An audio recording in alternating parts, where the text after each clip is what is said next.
श्रीमन्नारायण नारायण नारायण श्रीमन्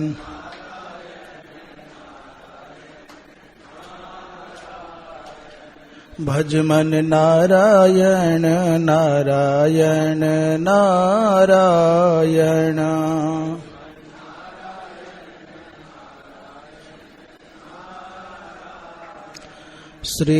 श्रीमन्नारायण नारायण नारायण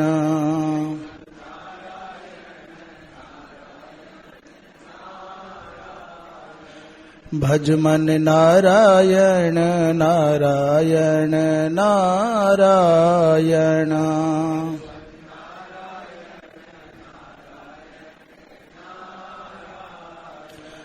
बोलो नारायण नारायण नारायण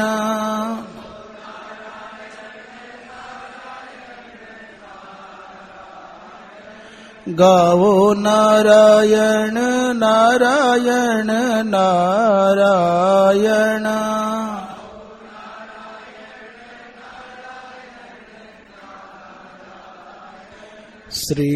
श्रीमन्नारायण नारायण नारायण श्रीमन्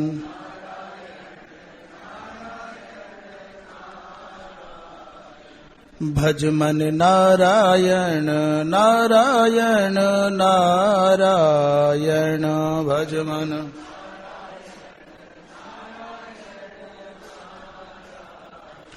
माता नारायण नारायण नारायण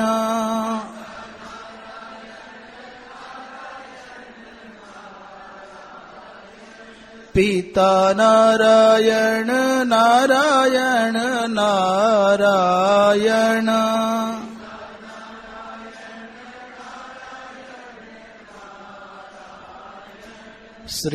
श्रीमन्नारायण नारायण नारायण श्रीमन्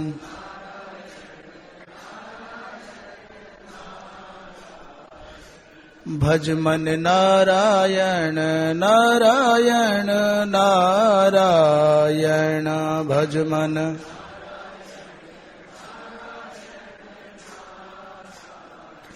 बोलिए वृंदावन बिहारी लाल की। धर्म की अधर्म का प्राणियों में विश्व का गो हत्या गौ माता की परम पूज्य धर्म सम्राट स्वामी श्री करपात्री जी महाराज की अपने अपने सद्गुरुदेव भगवान की गंगा मैया की श्री कृष्ण कन्हैया लाल की हर हर महादेव। सभा मंडपम में समुपस्थित सत्संगानुरागी सज्जन वृंद,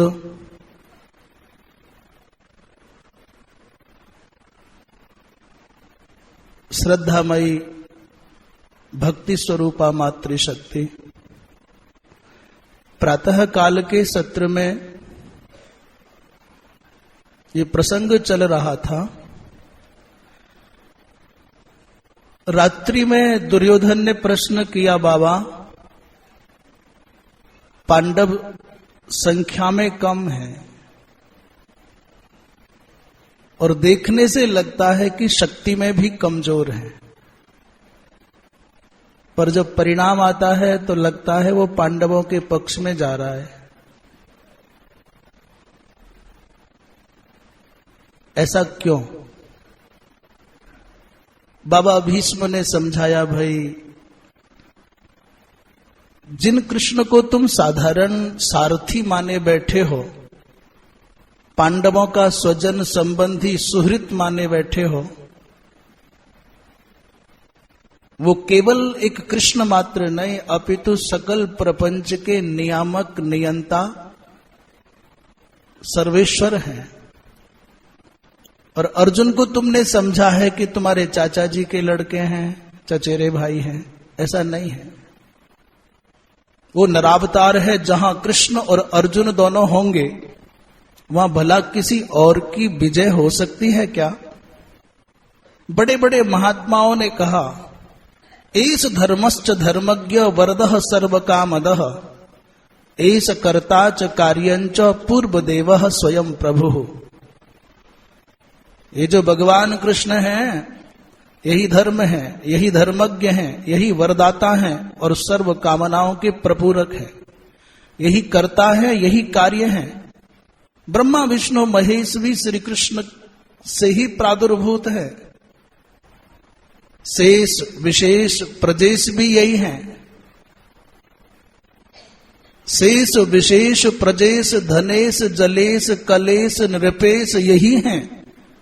और केश सुरेश नरेश नगेश धरेश नभेश ब्रजेश यही हैं। नारद जी महाराज ने, मार्कंडेय जी महाराज ने, भृगु जी महाराज ने, व्यास, अंगिरा, असित, देवल, सनत कुमार, ये सब के सब महात्मा कृष्ण को सनातन पुरुष बताते हैं। और सच बताऊं दुर्योधन, मुझको तो ये लगता है तू कोई पिछले जन्म का राक्षस है। अन्यथा भगवान कृष्ण से कौन दुश्मनी, कौन शत्रुता का संबंध बनावेगा? मन्ये त्वाम राक्षसम क्रूरम तथा चासी तमो वृतः। और ये सत्य भी है कि दुर्योधन राक्षस ही है। कर्ण में भी नरकासुर की आत्मा प्रविष्ट है। एक कौरव और पांडव तो एक अभिनय करने वालों का समूह मात्र है। वास्तविक युद्ध तो ये देवासुर संग्राम चल रहा है। महाभारत बड़ा विलक्षण है। महाभारत में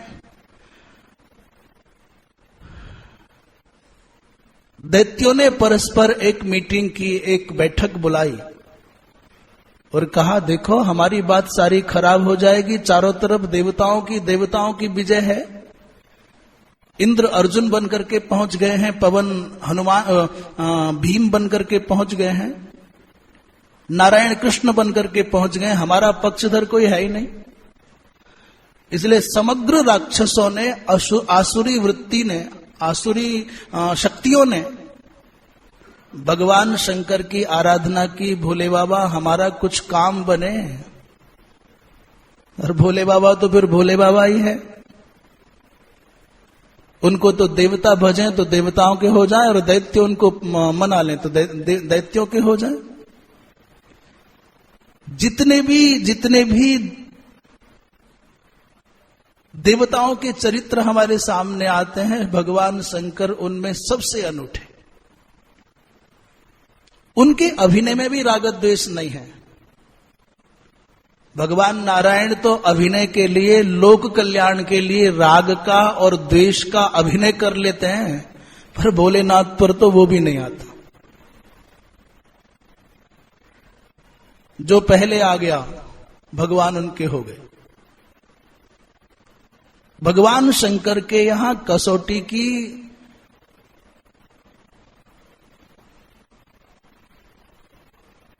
कसौटी का जो स्तर है वो बड़ा शिथिल है। उनको कुछ मतलब नहीं है तुम कौन हो, कैसे हो, आ गए ना। और भगवान खुश हो जाते हैं, इसलिए उनका नाम अवधरदानी है।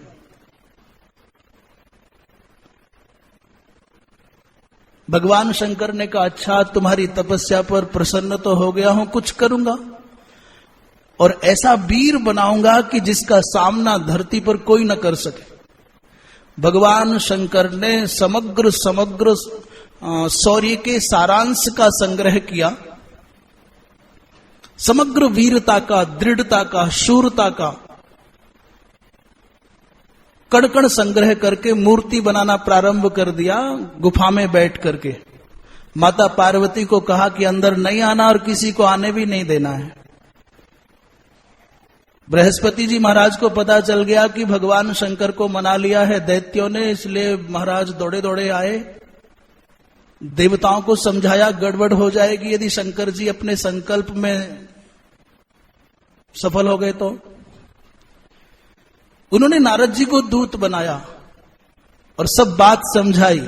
श्री नारद जी महाराज माता पार्वती के पास आए और मां से पूछा, मां आजकल भोलेनाथ कहां है, कुछ गड़बड़ लग रहा है, कहां पर हैं? पार्वती मां ने टालना चाहा, भगवान ने कहा था कि बताना नहीं, किसी को आने नहीं देना है। नारद जी ने कहा, मां दर्शन करना है तो बता तो कहां है, बहुत जरूरी काम है। तो माता पार्वती ने कहा, अंदर है। कर क्या रहे हैं?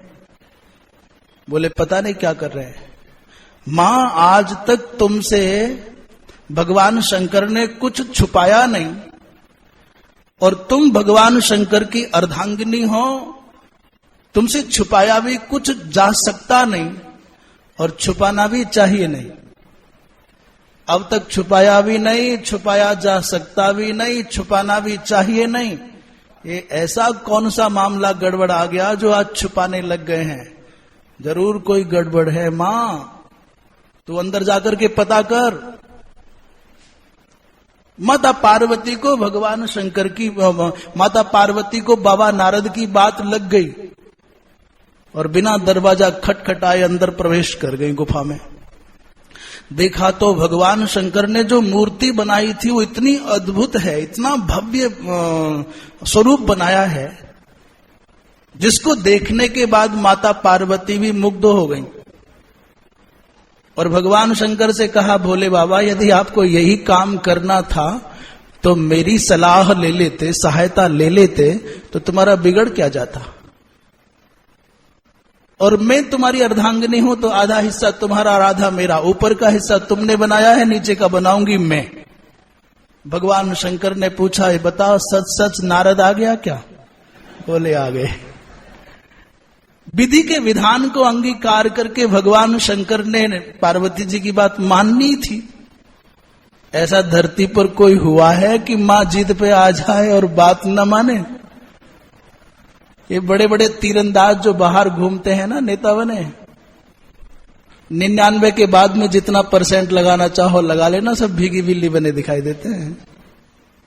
माता पार्वती ने वहां समग्र पुष्पों का पराग खंड इकट्ठा किया, पराग कण इकट्ठे किए, समग्र सौरभ मकरंद को इकट्ठा किया, पुष्पों के सार सर्वस्व से उस पुतले के कटी भाग से नीचे के शरीर को बना दिया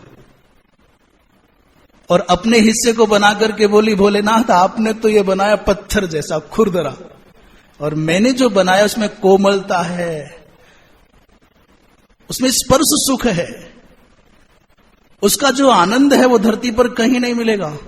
भगवान शंकर ने कहा, हो गया कवाड़ा।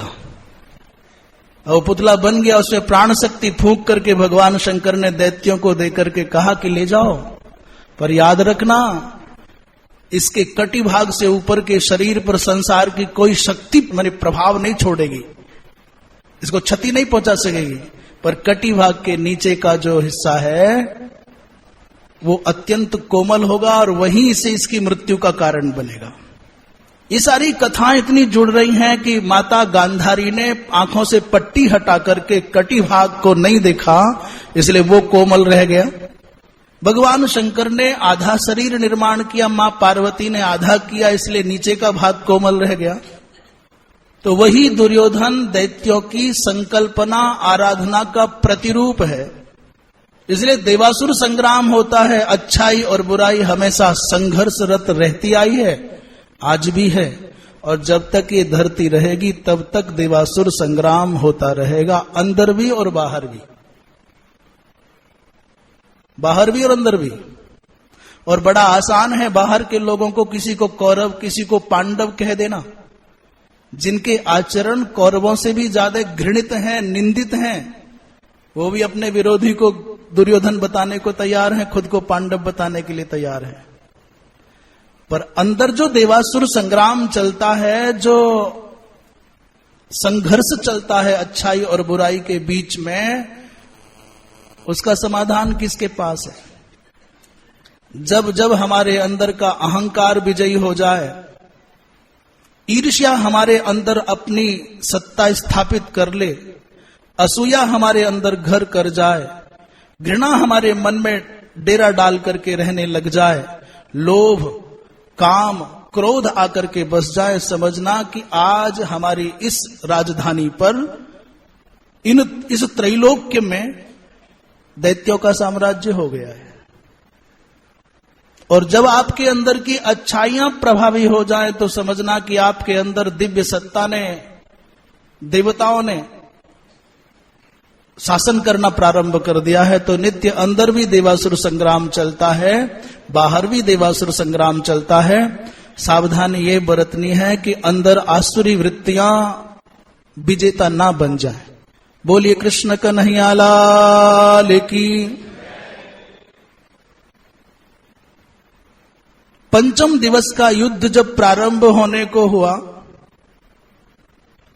कौरवों ने मकर व्यूह बनाया और पांडवों ने शेन व्यूह बनाया है। दुर्योधन पिछले दिन की पराजय से इतना व्यथित था, इसलिए आचार्य द्रोण के पास में जाकर के कहने लगा, भगवान आप पांडवों को मार डालोगे तब मेरे चित्त में चैन आएगा, एक किसी पांडव को भी आप मार दोगे तब बात बनेगी। द्रोणाचार्य ने कहा, रे दुर्योधन ये पांडव अजेय हैं, ये पांडव अवध्य हैं। अपना सा मोह लेकर के दुर्योधन लौट गया। बड़े भारी संग्राम में भीष्म अर्जुन भिड़ गए हैं, कोई कम नहीं पड़ता है। उसी बीच में भूरिश्रवा ने सात्यकी के 10 पुत्रों को मार डाला। और आज के पंचम दिवस के युद्ध का परिणाम ये रहा कि आज पांडव उदास होकर के लौटे हैं महायुद्ध से, बड़े बेचैन हैं। संजय कहते हैं, महाराज छठे दिन का युद्ध प्रारंभ हुआ, दोनों पक्ष के योद्धा भिड़ गए। इधर धृतराष्ट्र बहुत चिंतित होकर के संजय से कहते हैं, हे संजय, मेरी सेना, हमारी सेना शक्तिशाली है, अधिक है, फिर भी पांडव जीतते हैं, कारण क्या है? मुझको तो लगता है कि गुप्त रूप से पांडवों के संग में देवता छिप करके लड़ाई लड़ते हैं। कोई दैवीय शक्ति है जो पांडवों के संग में खड़ी है। पांडवार्थाय नियतम देवास्तत्र समागताः युध्यन्ते मामकम सैन्यम यथा अवध्यत संजय। इन पांडवों का हित करने के लिए देवता छिप करके मेरी सेना के साथ में युद्ध कर रहे हैं। और बड़े भावुक होकर के आज विदुर को याद करते हुए धृतराष्ट्र ने कहा, संजय वास्तव में विदुर विद्वान थे, सर्वज्ञ थे। मेरे भाई ने, विदुर ने जो जो कहा वो एक एक वचन आज मेरी आंखों के सामने सत्य सिद्ध हो रहा है। पर मैं कितना अभागा हूं, विदुर के लाख बार समझाने पर भी मैंने उनकी बात नहीं मानी। संजय ने कहा, बाबा अब पछताए होत का जब चिड़िया चुग गई, आपके हाथ से निकल गया खेल। आपके कारण जुआ हुआ, केवल आपके कारण महाराज, और आपके ही पाप का परिणाम है जो भारत को भोगना पड़ेगा, इस भरत वंश को भोगना पड़ेगा। तब दोषेन युद्धंच प्रवृत्तम सह पांडवैः, केवल तुम्हारे अपराध के कारण। लोगों ने कहा कि द्रौपदी की हंसी के कारण महायुद्ध हुआ, किसी ने कहा कर्ण के अहंकार के कारण युद्ध हुआ, किसी ने कहा दुर्योधन की ईर्ष्या के कारण युद्ध हुआ। कोई कुछ कहता है, कोई कुछ कहता है, परंतु भगवद गीता के पहले श्लोक का एक शब्द ही बताता है, केवल केवल और केवल इस महाभारत के युद्ध के मूल में है धृतराष्ट्र का अंधा मोह। एक शब्द बता देगा कि हां गड़बड़ है। बताओ कौन सा हो सकता है वो? केवल माम का। तुम्हारा छोटा भाई जिसके सिंहासन पर तुम झूठे आसन पर बैठे हो, जिसके हिस्से को तुम भोग रहे हो, और जिस छोटे भाई के बालक आपको बड़े पिताजी कहते हुए जिनका मुख नहीं सूखता है, जो आपको गुरु मानते हैं, पिता मानते हैं, परमात्मा मानते हैं, पूज्य मानते हैं, तुम उनके साथ कपट करोगे, मामका और पांडवाह कहोगे, तो ये छोटी बात नहीं है, ये धृतराष्ट्र के अंतर्वृत्ति का एक गहरा संकेत है कि कितनी गहराई में मेरे और तेरे बैठा है। और हमारे मेरे और तेरे ने ही, मेरे और तेरे की इस प्रवृत्ति ने ही घरों में आग लगाई है, संस्थाओं को चौपट किया है, राष्ट्रों को जमींदोज कर दिया है। बड़े बड़े अधिकार संपन्न राष्ट्र अहंकार की आग में जल करके खाक हो गए। बड़े बड़े उच्च संस्थान केवल अहंकार की आग में झुलस करके खाक बन गए। बड़े बड़े पवित्र परिवारों में, जिनमें संस्कारों की ऐसी पावन दीप ज्वालाओं के द्वारा समाज को मार्गदर्शन मिलता था, वो परिवार मिट गए। महाराज, तमे बाध्य फलम भुंक्षे और कृत्वा किलविस मात्मना, आप अपने पाप के द्वारा आज अपने ही कर्मों के फल का भोग तुमको ही करना पड़ेगा। और संजय की इन कठोर कठोर बातों को आज धृतराष्ट्र शांत होकर के चुपचाप सुनते हैं। क्यों? क्योंकि अपना दोष याद आता है। आदमी दो प्रकार से अंधा होता है। इन आंखों का होना न होना बड़ी बात नहीं है, पर असली मुसीबत प्रारंभ होती है रागांध होना और द्वेषांध होना। राग का अंधा व्यक्ति अपने लोग जिनको अपना मानता है, ये मेरे अपने हैं, ये मेरे पक्ष के हैं, ये मेरी जाति के हैं, ये मेरे प्रांत के हैं, ये मेरी पार्टी के हैं। राग से अंधा हुआ व्यक्ति अपने जिनको मानता है उनमें दोष नहीं देख पाता, ये उसकी अपनी कमी है।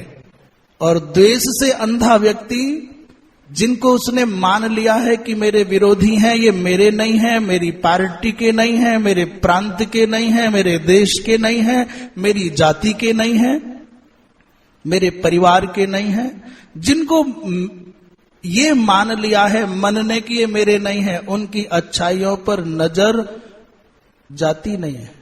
विरोधी की अच्छाई का न दिखना द्वेष का अंधा, और अपनों की बुराइयों का न दिखना ये राग का अंधा। और दुर्भाग्य यह है कि धृतराष्ट्र नेत्रांध भी है, धृतराष्ट्र रागांध भी है, और धृतराष्ट्र द्वेषांध भी है। उसको दुर्योधन प्रवृत्ति अपने लोगों के दोष नजर नहीं आते, शकुनी का कपट नजर नहीं आता, उसको पांडवों में कोई अच्छाइयां नजर नहीं आती। और नेत्र नहीं है, अंधा तो वह ही है। इन रागांध और द्वेषांध लोगों ने जितनी सत्य को, सिद्धांत को, राष्ट्र को और धर्म को क्षति पहुंचाई है, उतनी शायद कोई नहीं पहुंचा सकता। धृतराष्ट्र शब्द का अर्थ भी अपने आप में सब कुछ समेटे हुए है। धृत माने पकड़ लिया है, छीन लिया है, रख लिया है। अन्यस्य राष्ट्रम संपत्तिम वा, दूसरे के हिस्से पर जो कब्जा जमाने की प्रवृत्ति है वो धृतराष्ट्रीय प्रवृत्ति है। बोलिए कृष्ण कन्हैया लाल की। आपने सुना, सुन लिया ना, दूसरे के हिस्से पर टेढ़ी नजर रखना, लोभ करके उसको कब्जा करने की जो आदत है, ये धृतराष्ट्र प्रवृत्ति है। धृतराष्ट्र को गाली देना बड़ा आसान, दुर्योधन को गाली देना बहुत आसान, पर हमारे अंदर, हमारे पावन हृदय के खेत में, उपवन में कहीं धृतराष्ट्र की प्रवृत्ति की कोई झाड़ी, कोई कटीली झाड़ी तो नहीं उगाई है। दूसरों के दोषों को देख करके उनको गालियां देना, उनको बुरा बताना बड़ा सरल, और अपने अंदर, हृदय के अंदर ये कंटक तो नहीं उगाए हैं, ये जानकारी होना बड़ा कठिन। और जान भी गए तो स्वीकार करना बहुत कठिन, और स्वीकार भी कर लिया तो उसका निदान कर पाना बहुत कठिन। ये कथाएं, ये सत्संग के सत्र इसलिए है कि इनमें ये दर्पण का काम करते हैं। जैसे आईने में आप अपना चेहरा देखते हैं, कोई गड़बड़ तो नहीं है, कोई असुंदरता तो नहीं है, उसका समाधान कर लें, अपने चेहरे के दाग छुटा लें अथवा छिपा लें, दो बात है। चेहरे के दाग छुपाना और छुटाना दो प्रकार की विचारधाराएं हैं। अच्छा दिखने के प्रयत्न करना और अच्छा होने के प्रयत्न करना। इस संसार में हम सब लोगों ने ये प्रयत्न किया है कि हम अच्छाइयों के साथ में दुनिया के सामने आएं, अच्छे दिखें, अच्छे हों या न हो इससे कुछ मतलब नहीं है, पर अच्छा दिखना तात्कालिक लाभ का विषय हो सकता है, अच्छा होना सार्वकालिक लाभ का विषय है। अच्छा दिखना जरूरी नहीं है, अच्छा दिखने से कुछ बनने वाला नहीं है, झूठी प्रशंसाओं से भगवान मिलने वाला नहीं है, आत्म शांति मिलने वाली नहीं है। अच्छा होने से सार्वकालिक लाभ है, सार्वजनीन हित है।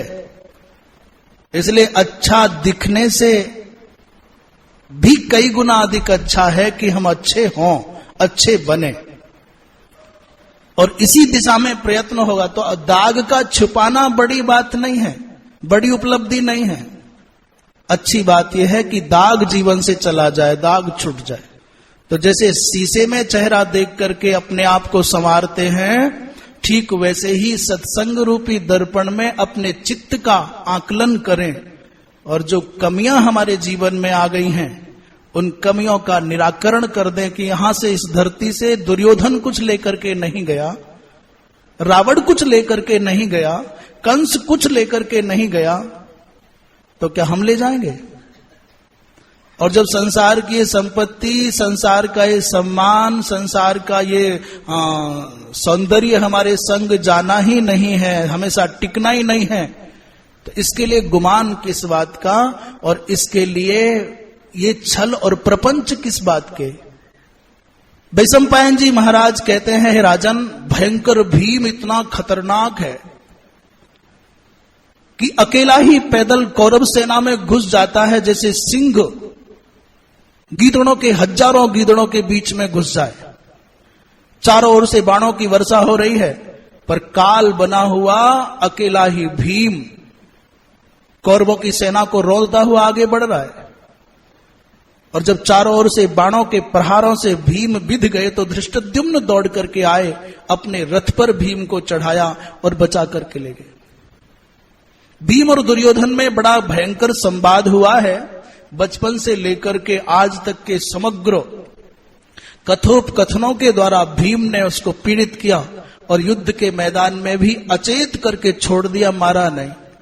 जब बेहोश हो गया दुर्योधन, उसका छत्र काट दिया, उसका धनुष काट दिया, उसके सारथी को मार दिया, और सांस लेने का अवसर दिए बिना घायल कर दिया। वो अचेत होकर के रथ के पृष्ठ भाग में गिर गया, तब जाके छोड़ा। क्योंकि पीठ दिखा करके भागते हुए शत्रु पर प्रहार नहीं करना है, ये धर्म युद्ध है।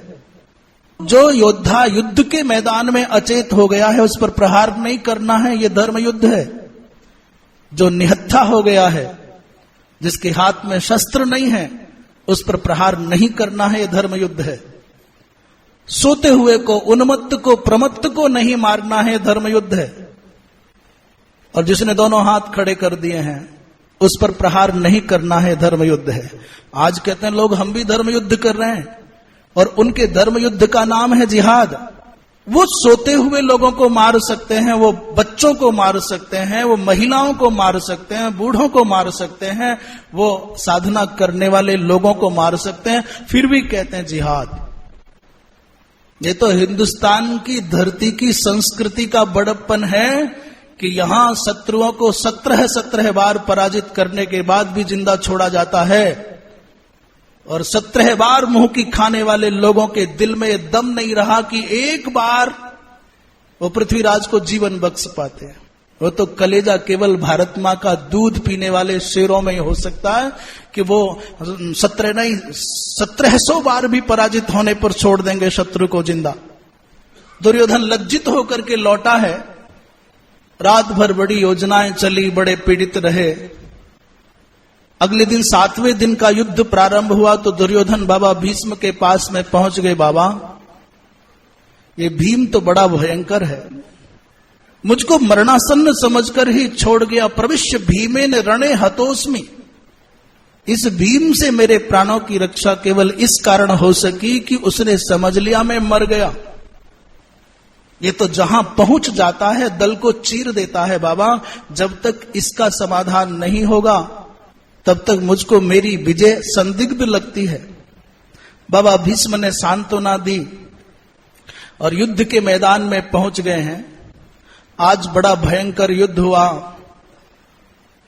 अश्वत्थामा ने शिखंडी को घायल किया है, महाराज शल्य ने, द्रोण ने विराट का सारथी मारा, विराट के पुत्र शंख को मार दिया है, धृष्टद्युम्न ने दुर्योधन के घोड़े मारे, रथ तोड़ा और दुर्योधन को घायल करके छोड़ दिया। घटोत्कच और भगदत्त में बड़ा भयंकर युद्ध हुआ, महाराज भगदत्त ने बड़ा भयंकर युद्ध करके घटोत्कच को पराजित कर दिया। अर्जुन आए हैं और धधकती हुई आग के समान, जलती हुई महाज्वाला के समान अर्जुन ने कौरव सैन्य दल को जलाकर के भस्म करना प्रारंभ किया और सूर्यास्त होते होते पांडवी सेना भारी पड़ी, कौरवी सेना पराजित होकर के लौटी। जब 8वें दिन का युद्ध प्रारंभ हुआ, संजय कहते हैं महाराज कौरवों ने महाव्यूह बनाया है और पांडवों ने श्रृंगाटक माने सिंगाड़े के जैसे आकार का अपने सैन्य दल का गठन किया है। भगवान कृष्ण के द्वारा सुरक्षित पांडव, जिनका समाधान धरती पर किसी के पास नहीं है, और बाबा भीष्म के द्वारा सुरक्षित कौरव अपने आप को ओज से संपन्न मान करके युद्ध के मैदान में आए, परंतु सामने आते ही भीमस्तु सारथिम हत्वा भीष्मस्य रथिनाम बरह। आज भीम ने सबसे पहले आकर के बाबा भीष्म पर आक्रमण किया और उनके सारथी को मार दिया। भीम ने आज अपना रौद्र रूप दिखाया, सुनाभ, अपराजित, कुंडधार, विशालाक्ष, महोदर, आदित्य, केतु इत्यादि को धृतराष्ट्र के कई पुत्रों को मौत के घाट उतार दिया। और दुर्योधन ने देखा कि मेरे भाई मारे गए हैं तो शोकाकुल होकर के भीष्म के पास रोने लग गया। बाबा आज मेरी आंखों के सामने मेरे भाई मृत्युलोक को चले गए। राक्षस अलम्बुस ने इरावान को, अर्जुन के पुत्र को मार डाला है। इस भयंकर संग्राम में अपने भाई की, इरावान की, अर्जुन के पुत्र की मृत्यु को देख करके घटोत्कच ने बड़ा भयंकर संग्राम किया। द्रोणाचार्य का धनुष काटा और जितने भी लोग सामने आए सबको घायल करके छोड़ दिया। अर्जुन को आज बहुत शोक है, मेरा पुत्र चला गया। इसी के साथ 8वें दिन का युद्ध संपन्न हुआ। आज पांडव बहुत उदास है। इरावान नामक अर्जुन का पुत्र बड़ा बलशाली योद्धा था, उधर भीष्म के पास बैठ करके दुर्योधनादिक योजना बना रहे हैं। 9वें दिन पांडवों ने महाव्यूह की रचना की और कौरवों ने सर्वतोभद्र की रचना की है। इस बड़े भयंकर युद्ध में जब भीष्म के सामने पांडवों की सेना व्यथित होकर के भागने लगी, अर्जुन का एक बस नहीं चल रहा है बाबा भीष्म पर। उस समय क्रुद्ध होकर के भगवान कृष्ण ने चाबुक लिया और रथ से कूद करके बाबा भीष्म को मारने के लिए दौड़ पड़े। महाभारत के अनुसार बाबा भीष्म के ऊपर भगवान कृष्ण 2 बार चढ़ाई करने के लिए दौड़े। अभिदुद्राव भीष्मं स प्रतोदम पाणिस तेजस्वी, अभिदुद्राव भीष्मं स प्रतोद पाणिस तेजस्वी। भगवान कृष्ण हाथ में प्रतोद लेकर के, चाबुक लेकर के भीष्म को मारने दौड़े। तब अर्जुन ने उनके चरण पकड़ लिए, भगवान ये आपके लिए उचित नहीं है, और मेरे रहते केशव यदि आपको शस्त्र उठाना पड़ा तो मेरे होने का कोई अर्थ नहीं है। आज पांडव हताश होकर के लौटे हैं। 9वें दिन के युद्ध में भी कौरवों को और पांडवों को संतुलित युद्ध हुआ, परंतु पांडवों के अभिष्ट की सिद्धि नहीं हो रही है। रात्रि को युधिष्ठिर ने भगवान कृष्ण से कहा, केशव एक बात बताओ, इस बाबा भीष्म पर विजय कैसे पाई जाए। भगवान कृष्ण ने पांडवों में ओज भरते हुए कहा कि मैं स्वयं एक ही रथ से बाबा भीष्म को मार सकता हूं। धर्मराज सच बताता हूं, अधिक क्या कहूं। ये मेरी प्रतिज्ञा है, जो पांडवों का शत्रु है वो मेरा शत्रु है, और जो पांडवों का मित्र है वो मेरा मित्र है। यह शत्रु पांडुपुत्राणाम मत शत्रु सन संशय मदर्था भवदीया ये, और ये मदिया तवैवते। इस संसार में तुम्हारे भाई अर्जुन की खुशी के लिए धर्मराज मैं कुछ भी कर सकता हूं, अपने शरीर के मांस को काट काट करके अर्जुन की प्रसन्नता के लिए अपने शरीर के मांस को टुकड़े टुकड़े करके दे सकता हूं। मांसानी उत्कृत्य दास्यामी फाल्गुनार्थे महीपते, तब भ्राता मम सखा संबंधी शिष्य एवच। भगवान ने पहले कहा कि पांडवों का शत्रु मेरा शत्रु है, पांडवों का मित्र मेरा मित्र है। इतना कह करके भी भगवान कृष्ण को संतोष नहीं हुआ और मन में लगा कहीं कुछ कमी रह गई है, मुझको क्या मतलब दुनिया से। इसलिए अपनी बात को स्पष्ट करते हुए भगवान कहते हैं कि अरे धर्मराज क्यों चिंता करते हो, तुम्हारा भाई मेरा सखा है, तुम्हारा भाई मेरा संबंधी है, तुम्हारा भाई मेरा शिष्य भी है, और तुम्हारे भाई इस फाल्गुन की खुशी के लिए अपने मांस के टुकड़े टुकड़े करके भी मुझे देना पड़े तो मैं संकोच नहीं करूंगा। और इतनी बड़ी बात भगवान कृष्ण कहें, जीव संकल्प करता है, जीव घोषणाएं करता है, प्रतिज्ञाएं करता है, वचन देता है। अल्प शक्तिमान अल्पज्ञ जीव की प्रतिज्ञा पूरी होने में शंका हो सकती है, पर जो सर्वशक्तिमान है, जो सर्वज्ञ है, जो सर्वांतर्यामी है, जो सर्वेश्वर है, उस परमात्मा की प्रतिज्ञा के पूरे होने में क्यों संशय होगा भाई। बेचारा अल्पज्ञ अल्प शक्तिमान जीव घोषणाएं करता है, ऐसा कर दूंगा, वैसा कर दूंगा, ऐसा वैसा, बेचारा नहीं कर पाता। पर यदि परमात्मा संकल्प करे, यदि परमात्मा प्रतिज्ञा करे, तो उसकी पूर्णता में कहां संशय होगा। आज रात्रि को भगवान कृष्ण के संग पांडव गए हैं बाबा भीष्म के पास, और प्रार्थना करके दीन भाव से धर्मराज ने पूछा है, बाबा अपनी मृत्यु का उपाय बताओ और हमारी विजय का जो मार्ग हो वो उसका उपदेश करो।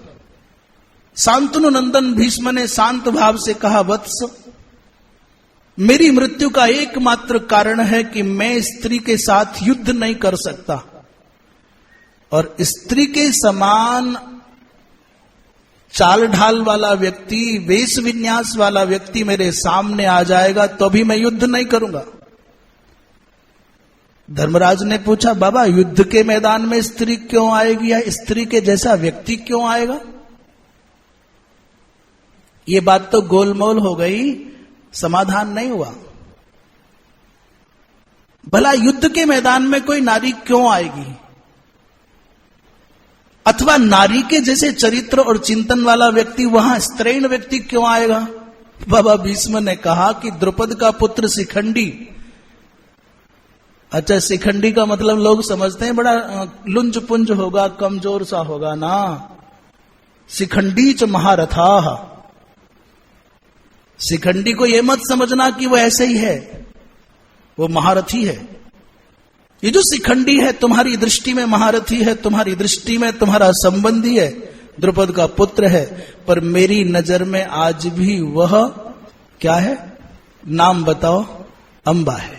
मेरी दृष्टि में आज भी शिखंडी पूर्व जन्म की स्त्री होने के कारण अंबा है, और आज भी मुझको उसके चेहरे में, बोलने में, चलने में वही झलक दिखाई देती है। इसलिए शिखंडी मेरे सामने होगा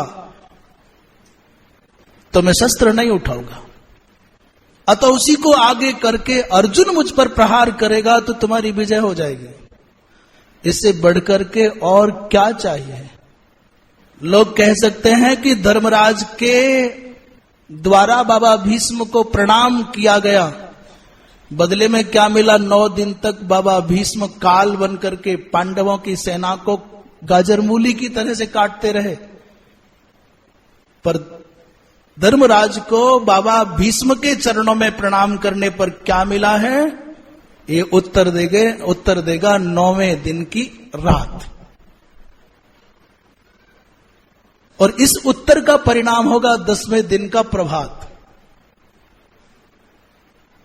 पांडव खुशी खुशी ना हत्वा युधि गांगेयम विजयस्ते भविष्यति।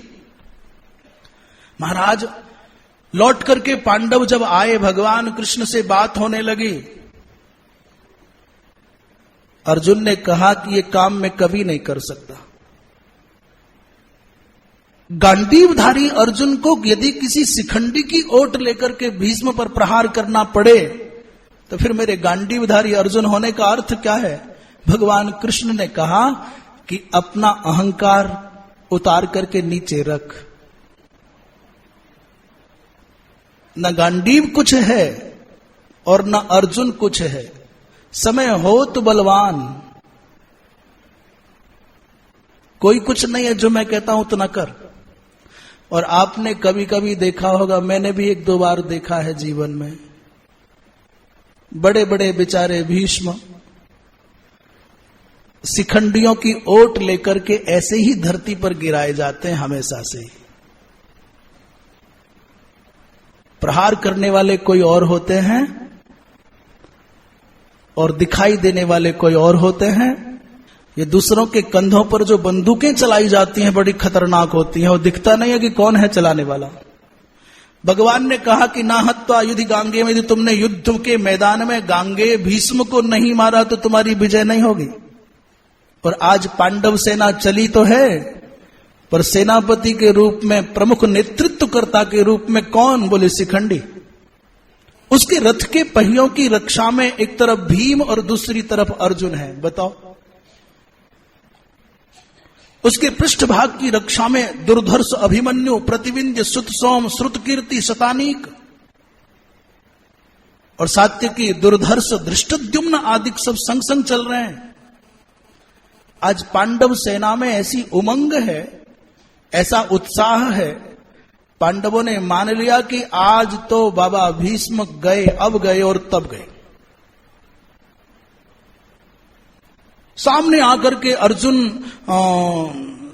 शिखंडी के पीछे चल रहे हैं। धीरे से कान में, शिखंडी के कान में अर्जुन ने कहा, शिखंडी, आज बाबा भीष्म को मारे बिना तुम लौट गए तो तुम्हारा जगत में बहुत उपहास होगा। शिखंडी के प्रहारों से पीड़ित भीष्म बहुत हुए, परंतु शस्त्र नहीं चलाया। अद्यते पुरुष व्याघ्र प्रति मोक्षे ऋणं तव। दुर्योधन आए हैं बाबा भीष्म की दुर्दशा को देख करके, पूरा कौरव दल बाबा भीष्म की सुरक्षा में लगा है, परंतु बाबा भीष्म ने बड़े उदासीन भाव से कहा, हे राजन, हे पुरुष व्याघ्र दुर्योधन, आज मैं तुम्हारे ऋण से मुक्त होने का दिन देख रहा हूं। बड़े बड़े वीरों को, अर्जुन को दुशासन ने रोक लिया, धृष्टद्युम्न को कृतवर्मा ने रोक दिया, भीम को भूरिश्रवा ने रोक दिया, सहदेव को कृपाचार्य रोके खड़े हैं। दुशासन इतना अद्भुत शौर्य दिखाएगा ये किसी ने कल्पना नहीं की थी। अर्जुन की एक न चली दुशासन के सामने। आज बड़ा भयंकर युद्ध हुआ। महाराज द्रोणाचार्य जी महाराज ने अश्वत्थामा से कहा, पुत्र, आज बड़े भारी अपशकुन हो रहे हैं। आज लगता है बाबा भीष्म का अंतिम दिन आ गया है। जाओ, तुम बाबा भीष्म की रक्षा करना, ये तुम्हारा दायित्व है। महाराज बड़े प्रयत्न हुए, परंतु भीष्म ने धर्मराज को बुलाकर के कहा, हे पुत्र, मैंने असंख्य प्राणियों को मारते हुए जीवन गुजारा है। घृतश्च मे गतः कालः सुबहून प्राणिनो रणे। पर यदि तुम अब मेरा हित करना चाहते हो, तुम यदि अब मेरा प्रिय करना चाहते हो, तो मेरे वध के लिए यत्न करो। अब जीने की इच्छा नहीं रह गई है। मद बधे क्रियताम यत्नो मम चेदिच्छसि प्रियम। कौरव भीष्म को बचाने के लिए जान पर खेल रहे हैं और पांडव बाबा भीष्म को मारने के लिए जान पर खेल रहे हैं। शिखंडी के बाणों का उतना असर बाबा भीष्म के शरीर पर नहीं होता जितना कि अर्जुन के बाणों का होता है। जब अर्जुन के बाण बाबा भीष्म के शरीर को बींधते हुए निकल जाते हैं पार, तो कहते हैं अर्जुनस्य इमे बाणाः और नेमे बाणाः शिखंडिनः कृंतन्ति मम गात्राणि माघमाम से गवा इव। ये भी एक कूट पद्य की तरह से है महाभारत में। अर्जुनस्य इमे बाणाः नेमे बाणाः शिखंडिनः, ये अर्जुन के बाण हैं, शिखंडी के बाण नहीं है। और कृंतन्ति मम गात्राणि, ये कैसे मेरे शरीर को काट रहे हैं, जैसे माघमाम माने अपनी माता के उदर को फाड़ करके एक सेगब नाम का जंतु विशेष होता है जिसको केकड़ा कहते हैं। केकड़ा नाम का एक कीड़ा होता है, वो अपनी माता का पेट फाड़ करके पैदा होता है। उसमें मां का जीवन चला जाता है। जैसे ही अर्जुन के तीखे तीखे बाण बाबा भीष्म को लगे तो वृद्ध शरीर था, एक भयंकर बाण बाबा भीष्म के वक्ष पर आकर के लगा और बाबा भीष्म पूर्व की ओर मुख करके धरती पर गिर गए। प्राक शिरा प्रापतत रथात। और जैसे ही बाबा भीष्म धरती पर गिरे तो ऐसा लगा जैसे सूर्यास्त हो गया हो, सूर्य की आभा मंद हो गई। पूरे के पूरे धरती के वीर स्तब्ध रह गए। स्वपक्ष और परपक्ष के योद्धाओं के हाथों से शस्त्र गिर गए। चारों ओर हाहाकार मच गया, शोक की लहर दौड़ गई। बाबा दिव्य भाव से बाण सैया पर लेट गए।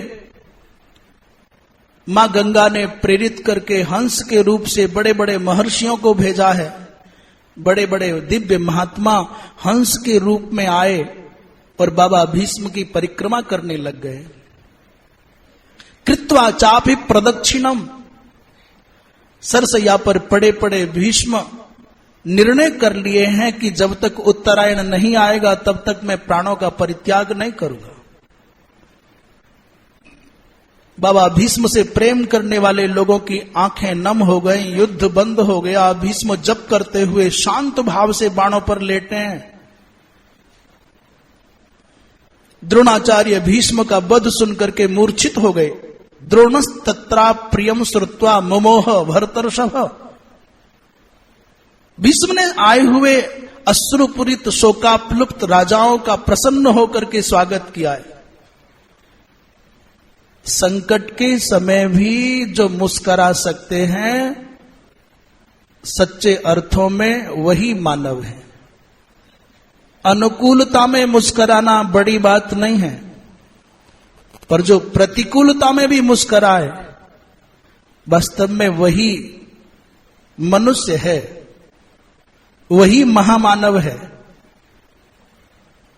दर्द दिल में छुपा करके बहुत गहरे से हंसते हैं। हृदय की वेदनाओं को पीड़ाओं को पी करके लोग मुस्कुराते हैं। दर्द दिल में छुपा करके बहुत गहरे से हंसते हैं। किसी को क्या खबर तन्हा नयन कितना बरसते हैं। दुनिया के सामने अपने दर्दों को अपनी वेदना को पी करके मुस्कुराओ। दुनिया के सामने आंसू गिराओगे तो क्या पाओगे। रहीमदास जी ने कहा है, रहीमन निज मन की व्यथा मन ही राखिए गोए, और सुन इठलई हैं लोग सब बांट न लई है कोय। अपने मन की वेदनाओं को मन में रखो, प्रार्थना के रूप में भगवान के सामने रख करके मन हल्का कर लो, पर दुनिया के सामने रो के दिखाओगे तो क्या। बाबा भीष्म मुस्कुरा करके कहते हैं, स्वागतम वो महाभागाः स्वागतम वो महारथाः। बाबा भीष्म का सर लटका हुआ है, बाकी सारा शरीर बाणों की सैया पर लेटा है। उन्होंने कहा, वत्स मुझे तकिया दो। और जैसे ही सिरों में लंबते त्यर्थम उपधानम प्रदीयताम कहा कि उपधान लाओ, तकिया लाओ, तो लोग दौड़े। कोई मखमल का तकिया, कोई कैसा तकिया लेने के लिए दौड़े। अर्जुन की ओर बाबा भीष्म ने कहा, तनूनी मृदूनी उपधानानी, सूक्ष्म कोमल तकिया लेकर के लोग आए। भीष्म ने कहा,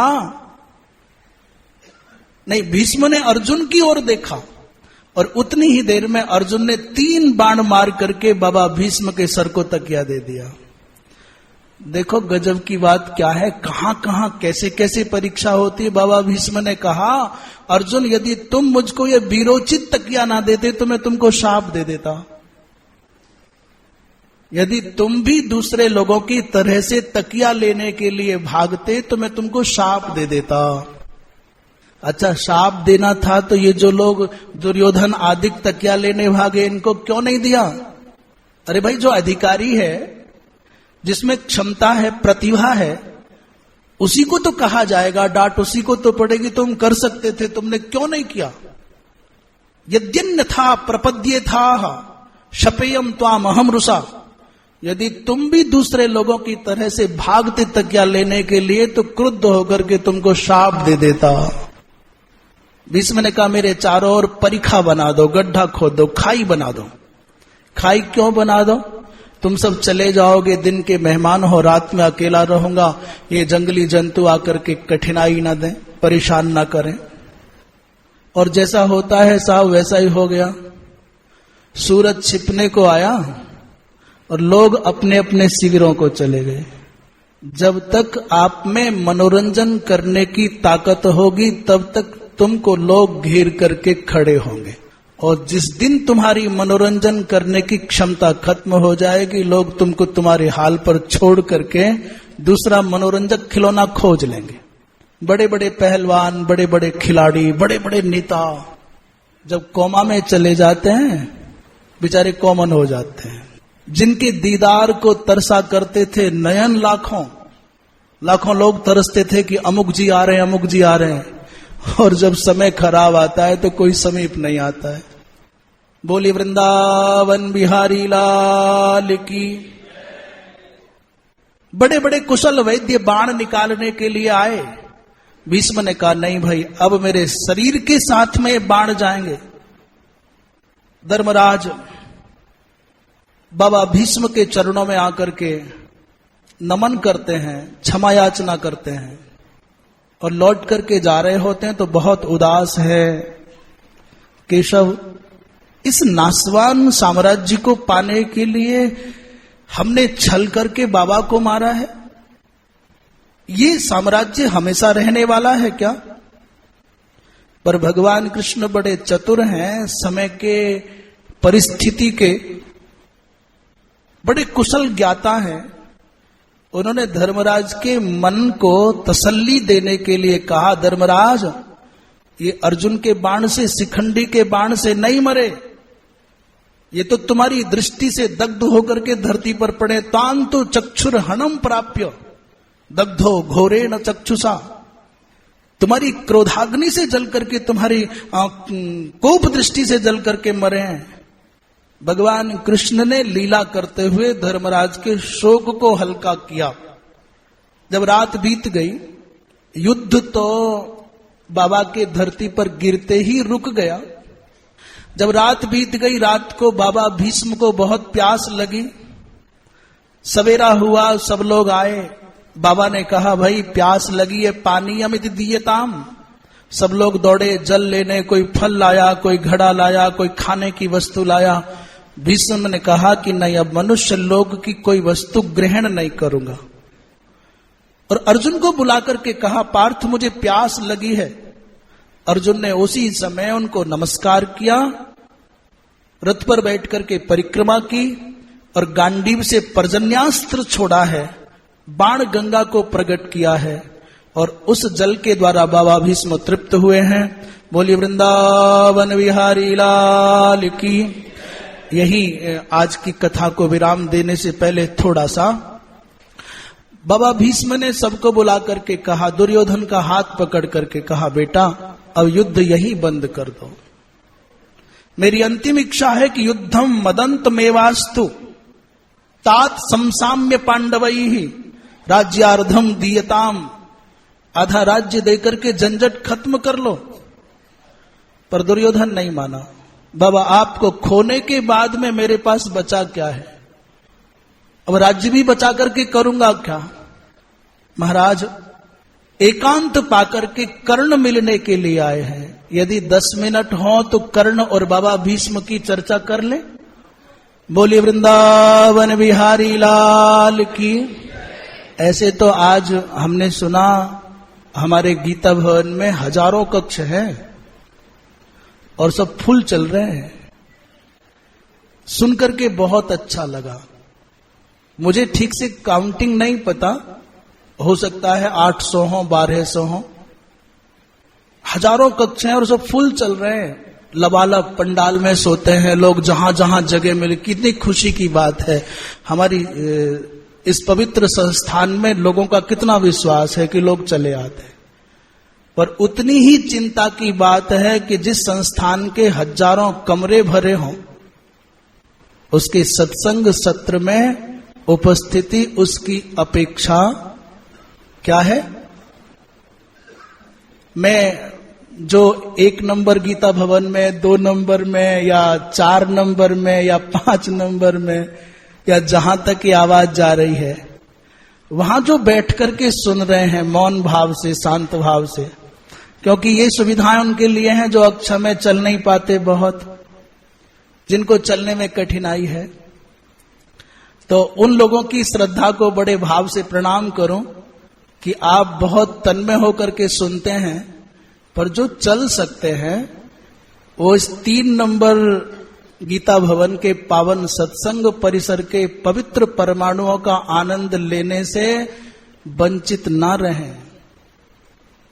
प्रातःकाल से लेकर के जब तक ये सत्र चलते हैं सत्संग के, विभिन्न प्रकार की विद्वत्ता, भक्ति, ज्ञान, वैराग्य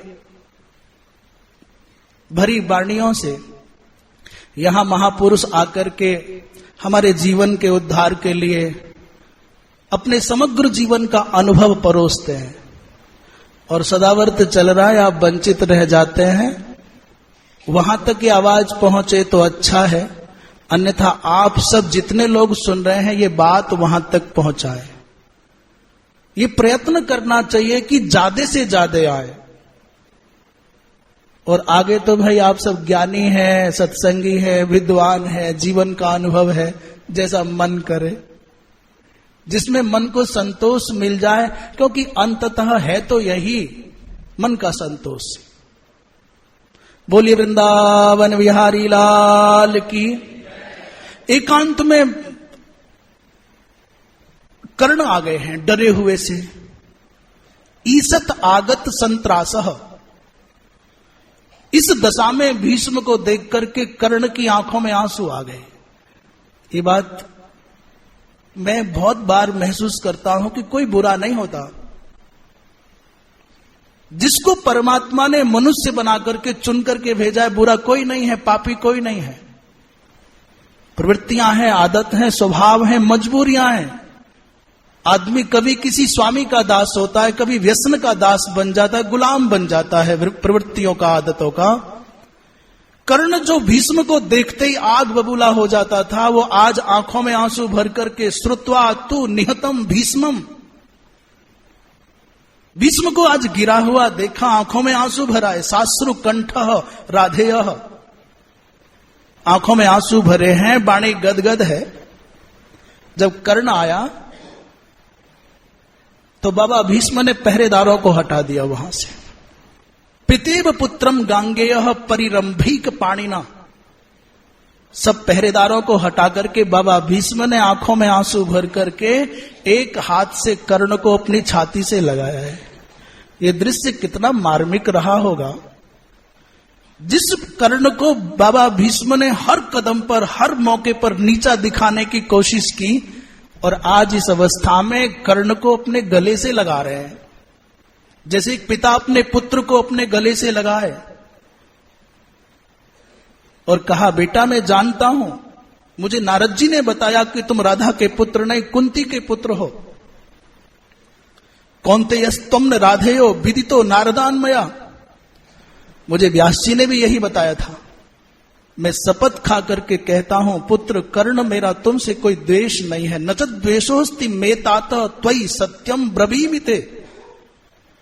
पर जब कभी मैंने कुछ कड़वा बोला होगा, उसमें तुम्हारा हित होगा, तुम्हारा लाभ होगा, उसका कारण था कि तुम्हारा तेज और ओज मंद हो जाएगा। तुम कुसंग के कारण जो धर्म के विरुद्ध आचरण करते हो, उस आचरण में कमी आएगी। जातोसि धर्म लोपे न नीचा श्रयान मत्सरेण च। तुम्हारे अंदर दो गड़बड़ियां हैं, दो कमजोरियां हैं। एक तो तुम्हारा जो जन्म हुआ है उसकी पद्धति में विकार है, और दूसरी गड़बड़ी बोले तुम्हारा संग बहुत खराब है।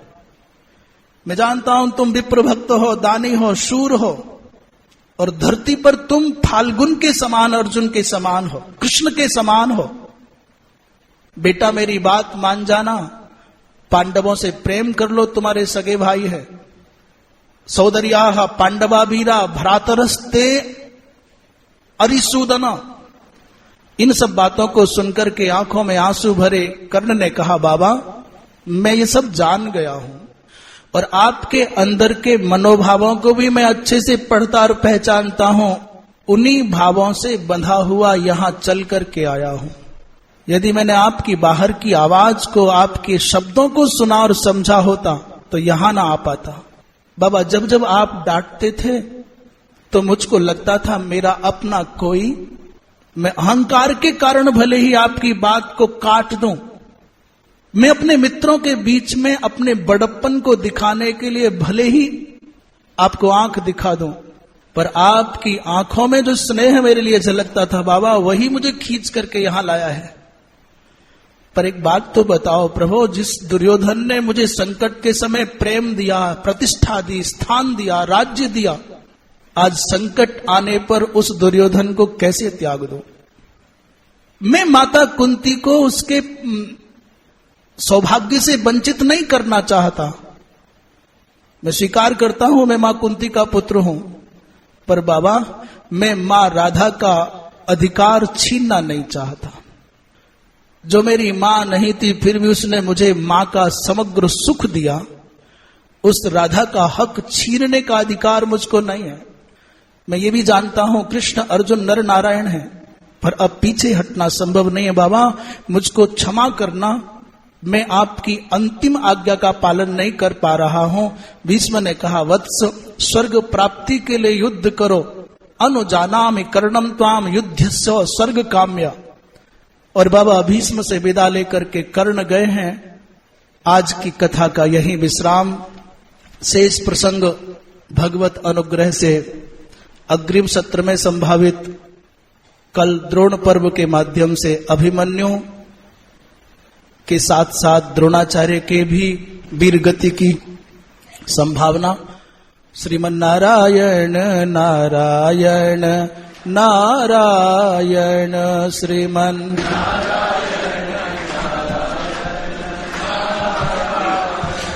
भजमन नारायण नारायण नारायण भजमन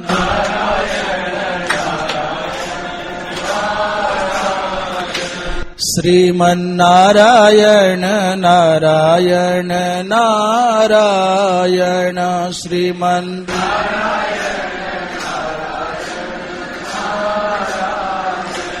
भजमन नारायण नारायण नारायण भजमन